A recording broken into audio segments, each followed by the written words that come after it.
क्या Donald Trump Iran पर सीधा हमला कर सकते हैं? अगर इजराइल ईरान कॉन्फ्लिक्ट पूरी जंग में बदला तो क्या मिडिल ईस्ट जल उठेगा? और अगर ऐसा हुआ तो इसका असर आपकी जेब तक कैसे पहुंचेगा और इसका असर इकोनॉमी पर क्या होगा?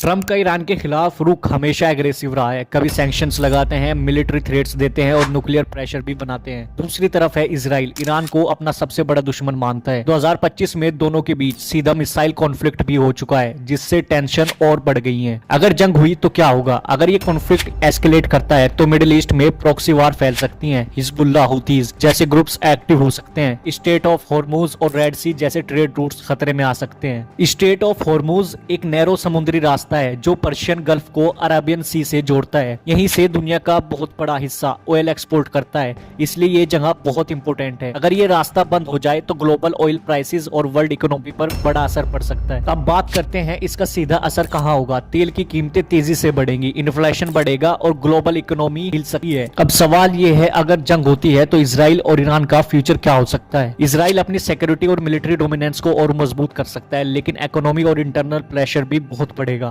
ईरान पहले से इकोनॉमिक क्राइसिस में है। युद्ध हुआ तो सैंक्शंस और प्रोटेस्ट रजीम को और कमजोर कर सकते हैं। ट्रंप के कुछ बयानों से ये साफ हुआ है कि ट्रंप सोच रहे हैं ईरान पर हमला करना। अगर इन फ्यूचर अमेरिका, ईरान और इजराइल के बीच जंग होती है तो सिर्फ मिडिल ईस्ट ही नहीं, पूरी ग्लोबल इकोनॉमी, अलायंसेस और एनर्जी मार्केट्स हिल सकती हैं। लेकिन एक बार फिर पॉलिटिकल नेगोशिएशंस रिमेन्स क्रूशियल, क्योंकि संतुलन एक मामूली मिस्टेक से बड़े संघर्ष में बदल सकता है। आप भी अपना ओपिनियन बता सकते हैं कमेंट सेक्शन में। और आपके लिए एक सवाल छोड़ता हूँ, क्या आगे चलकर इन तीनों देशों में सुलह होगी? कमेंट करके जरूर बताना।